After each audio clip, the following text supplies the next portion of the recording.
Oke, sekarang kita akan belajar tentang senyawa hidrokarbon ya. Nah, senyawa hidrokarbon ini banyak kita temui dalam kehidupan sehari-hari. Nah, kalian tentu pernah mengisi bahan bakar kendaraan bermotor kan? Yang biasa kalian gunakan itu jenis bahannya itu apa? Premium, Pertamax, atau Pertalite? Nah, nanti kalian tulis di kolom komentar ya, biasanya yang kalian gunakan itu bahan dari ketiga jenis bahan yang ini tuh apa sih bahan yang biasa kalian gunakan gitu. Nah, jadi ternyata ketiga jenis bahan ini merupakan pengaplikasian dari senyawa hidrokarbon ini gitu. Contoh lainnya dari pengaplikasian senyawa hidrokarbon ini ialah gas LPG, minyak tanah, ini ya, gas LPG yang biasa digunakan, kemudian minyak tanah, kertas, kayu, nasi, plastik, dan lain sebagainya, itu merupakan pengaplikasian dari senyawa hidrokarbon. Jadi ternyata senyawa hidrokarbon ini dalam kehidupan sehari-hari banyak sekali ditemukan gitu.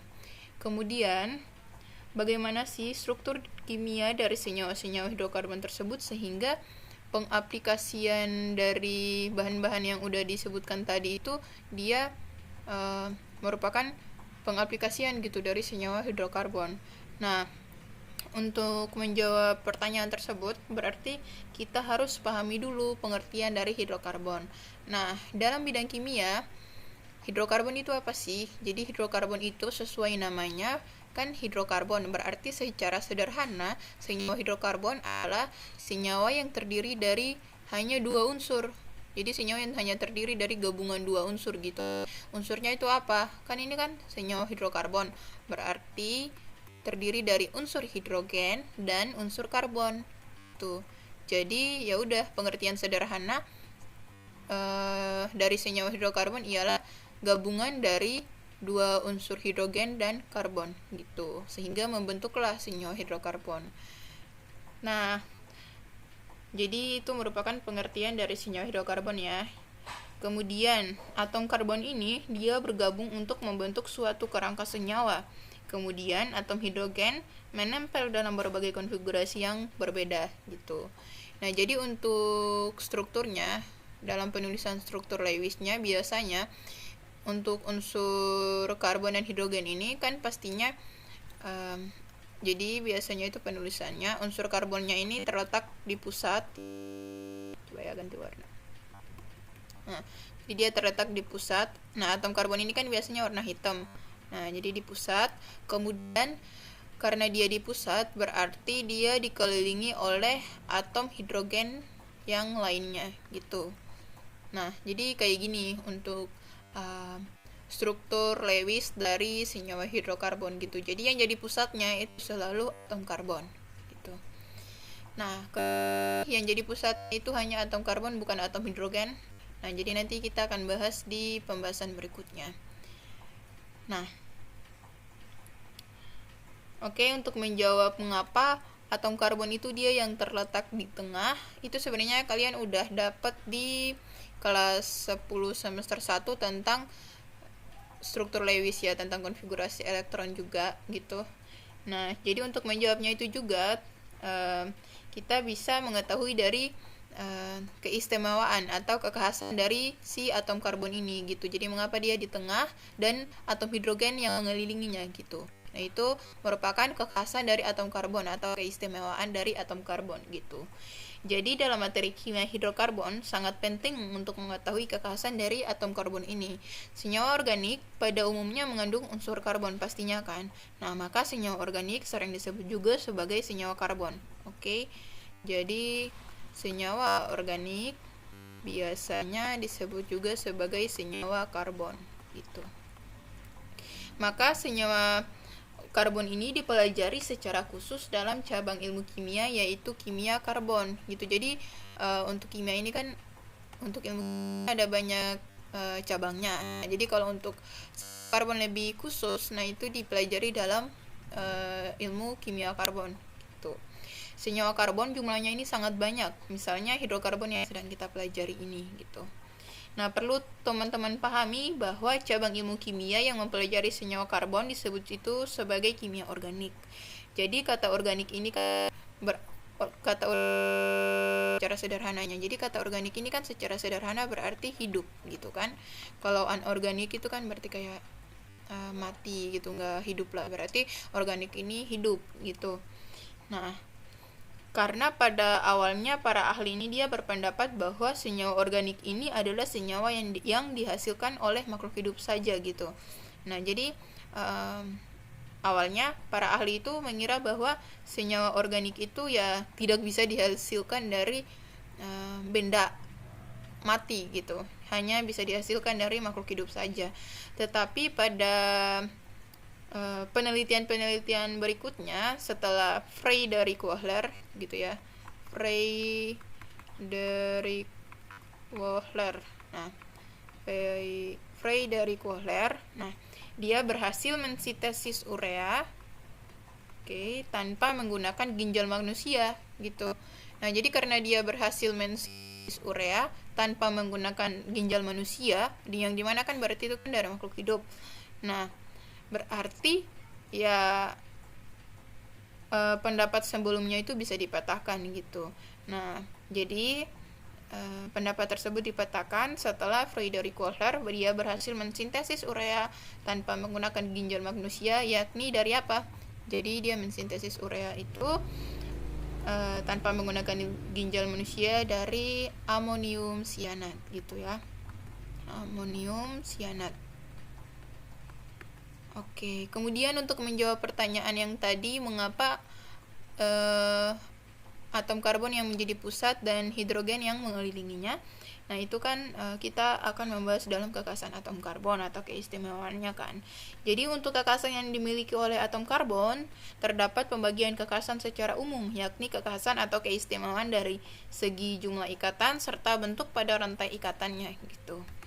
Memang jumlah dari senyawa karbon ini di alam sangat banyak, ya kan?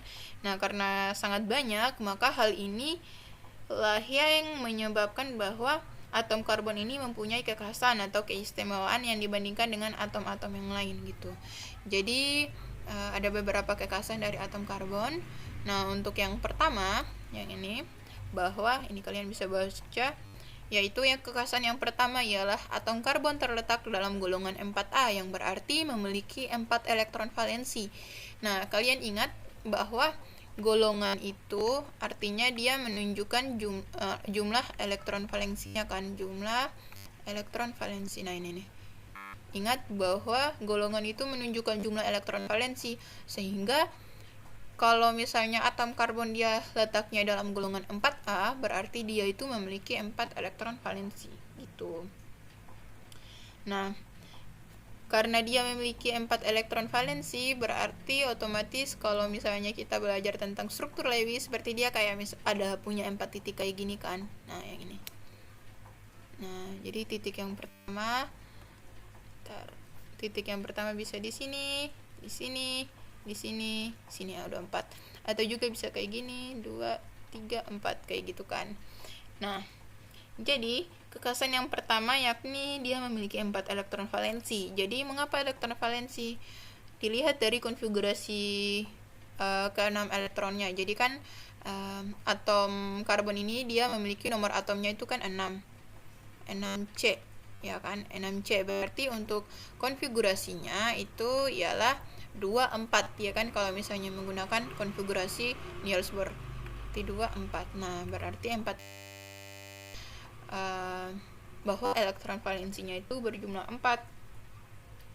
Kemudian, untuk mencapai kestabilan, atom ini masih membutuhkan 4 elektron lagi.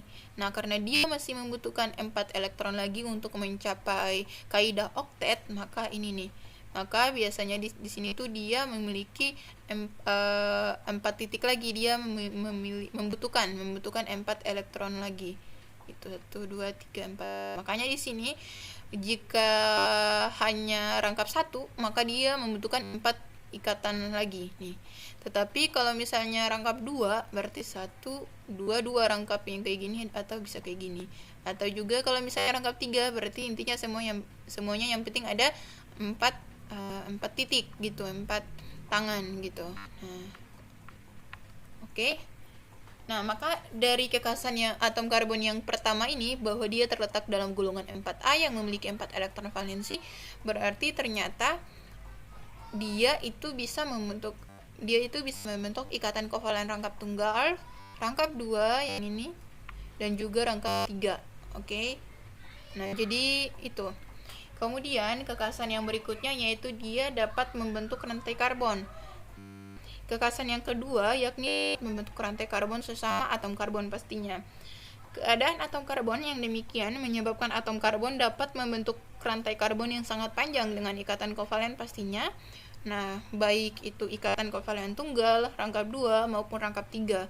Selain itu, dapat pula membentuk rantai lingkar atau siklik. Jadi yang kayak gini.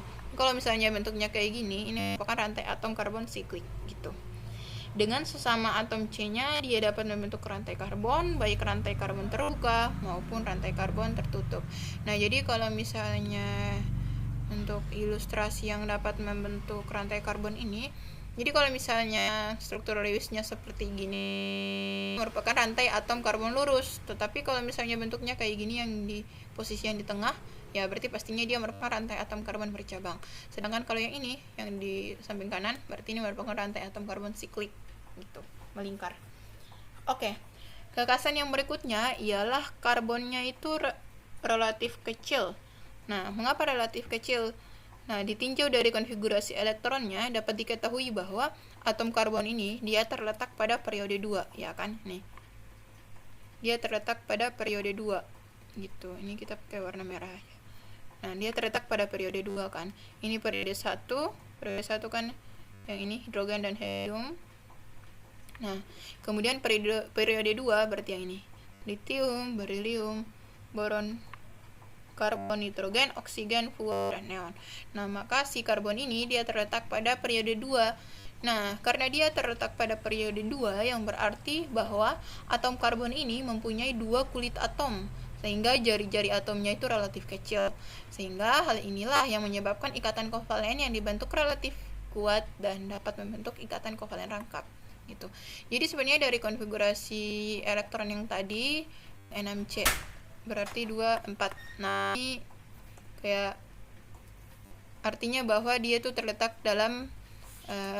pada periode kedua. Periode pertamanya itu kulit K yang nomor 2. Kemudian periode keduanya itu yang di kulit L. Nah, kemudian untuk kekhasan yang berikutnya yaitu atom karbon ini dia dapat membentuk isomeri. Nah ini dia. Atom karbon dapat membentuk isomeri. Jadi isomer itu pengertiannya apa? Jadi isomer itu ialah rumus molekulnya sama tetapi bentuk strukturnya itu berbeda. Jadi kalau misalnya contohnya itu kayak C4H10. Nah, untuk C4H10 dalam penulisan struktur Lewisnya kan bisa kayak gini. Nah, tetapi karena atom karbon ini memiliki kekhasan untuk bisa berisomer, maka C4H10 dia itu kayak bisa memiliki banyak struktur Lewis gitu. Nah, jadi contohnya ini struktur Lewis yang pertamanya kan kayak gini. Nah, struktur Lewis yang berikutnya itu dari C4H10 bisa ditulis secara bercabang, rantai bercabang kayak gini. Itu yang penting syaratnya yaitu bahwa rumus molekulnya itu sama. Berarti dalam artian C-nya itu harus berjumlah 4 dan H-nya itu harus berjumlah 10 gitu. Nah, dari yang ini kalau misalnya struktur Lewisnya udah berbeda, berarti pastinya penamaannya itu juga berbeda gitu. Jadi untuk yang struktur Lewis yang pertama ini dia namanya butana. Kemudian kalau misalnya struktur Lewisnya diganti lagi, berarti pasti namanya berubah gitu. Jadi namanya di sini 2-metil propana. Tuh, jadi itu merupakan beberapa kekhasan dari atom karbon. Jadi yang pertama itu yang tadi, atom karbon itu dia terletak dalam golongan 4A sehingga dia memiliki 4 elektron valensi, kemudian dia dapat membentuk rantai karbon. Karbonnya itu relatif kecil karena terletak pada periode kedua, dan atom karbon itu dia dapat membentuk isomer. Jadi isomer itu rumus molekulnya sama tetapi bentuk strukturnya itu berbeda, struktur Lewisnya itu berbeda. Nah, kemudian posisi atom karbon. Nah, untuk posisi atom karbon sendiri ada 4, primer, sekunder, tersier, dan kuaterner. Nah, jadi untuk posisi atom karbon primer itu biasanya dilambangkan dengan 1 kemudian 0 di atas. Jadi kayak 1 derajat, 1 0. Nah, jadi atom C primer ini pengertiannya itu artinya primer. Primer itu kan 1, berarti atom karbon yang terikat dengan 1 atom C yang lain. Berarti sama halnya dengan pengertian sekunder, tersier, dan kuaterner. Berarti kalau misalnya kuaterner, atom karbon yang terikat dengan 4 atom C yang lain. Nah, berarti contoh, coba ya kita struktur Lewis dari senyawa ini. Nah, di sini dapat dilihat bahwa atom C primer itu pastinya itu terletak di bagian ujung gitu. Terletak di bagian ujung setiap strukturnya. Nah, karena kan atom karbon primer itu ialah dia hanya terikat dengan 1 atom C yang lain. Nah, makanya posisinya itu selalu di ujung. Nih, karena dia hanya terikat dengan 1 atom C yang ini. Kemudian kalau misalnya ya di ujung-ujung, dia hanya terikat dengan 1 atom C yang ini. Kayak gitu. Kemudian berarti atom C sekunder. Nah, atom C sekunder berarti atom karbon yang terikat dengan 2 atom C yang lain kan. Berarti pasti posisinya itu di tengah-tengah 2 atom C yang lain. Berarti kalau di sini, nah contohnya yang ini nih, 2. Berarti ini kan dia berada di posisi di tengah-tengah kan, terikat oleh atom C ini dan ini. Tuh, contohnya yang ini lagi nih. Nah, ini dia terikat di C yang satu ini dan yang ini. Kemudian contoh untuk yang atom C kuaterner. Nah, atom C kuaterner berarti kan yang terikat dengan 4 atom C yang lain. Berarti ini C-nya yang di pusat yang ini terus diikat sama 4 atom C yang lain, 1, 2, nih 3, 4. Ada 4 atom C yang terikat dengan atom kuaterner tersebut. Oke, itu untuk posisi atom karbon. Kemudian karena senyawa hidrokarbon ini kan banyak, berarti kita harus mengklasifikasikan senyawa hidrokarbon. Nah, untuk klasifikasi dari senyawa hidrokarbon secara agar mudah diingat itu bisa dilihat pada grafik ini. Nah, pada bagian ini. Nah, jadi senyawa hidrokarbon terbagi menjadi ada 3. Jadi ada hidrokarbon alifatik, hidrokarbon alisiklik, dan hidrokarbon aromatik. Nah, hidrokarbon aromatik ini contohnya itu bensenal. Untuk kalau misalnya kelas 11 atau kelas 10 belum terlalu harus menguasai tentang hidrokarbon aromatik ya, karena ini pelajaran di kelas 12.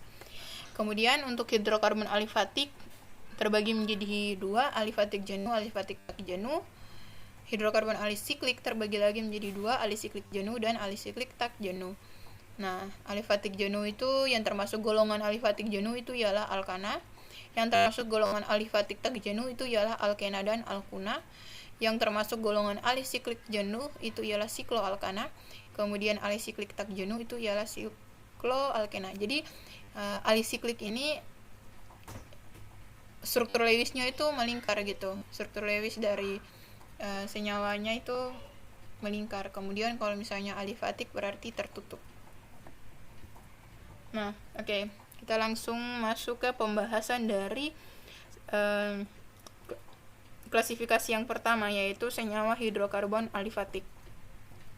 Nah, ini dia. Oke. Nah, senyawa hidrokarbon alifatik itu adalah senyawa hidrokarbon yang memiliki rantai atom karbonnya itu terbuka. Jadi alifatik itu artinya terbuka. Berarti lawan dari kan yang tadi ada yang tadi itu kan ada alifatik sama alisiklik. Berarti kalau misalnya alifatik itu rantai atom karbonnya terbuka ya ini. Alifatik itu dia rantai atom karbonnya terbuka.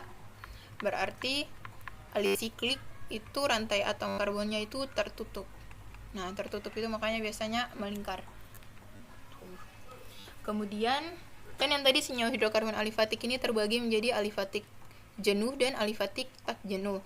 Nah, definisi dari senyawa hidrokarbon alifatik jenuh itu ialah senyawa hidrokarbon yang memiliki rantai atom karbonnya terbuka, di mana ikatan antar atom C semuanya itu berikatan tunggal. Jadi jenuh itu artinya kayak masih ikatannya itu tunggal. Jadi definisi dari jenuh itu artinya hanya ikatan C-nya itu ikatan kovalen tunggal gitu. Nah, berarti yang termasuk dalam golongan ini itu ialah alkana. Oke, contohnya itu C5H12 atau pentana. Nah, C5H12 berarti kalau misalnya struktur Lewisnya itu pasti tidak ada yang mengandung ikatan rangkap 2 gitu. Hanya mengandung rangkap 1. Nah, kayak gini. Rangkap 1 semuanya. Nah, ini merupakan hidrokarbon dari alifatik jenuh alkana karena cuma rangkap 1. Oke, jadi jenuh artinya hanya mengandung ikatan kovalen tunggal. Gitu.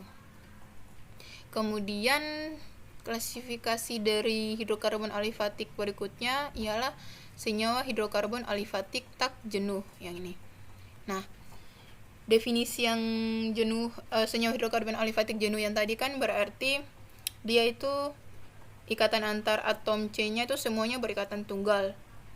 Nah, berarti definisi dari hidrokarbon alifatik tak jenuh ya kebalikannya. Berarti definisinya ialah senyawa hidrokarbon yang memiliki rantai atom karbon terbuka di mana ikatan antar atom C setidaknya memiliki satu ikatan rangkap 2 atau satu ikatan rangkap 3.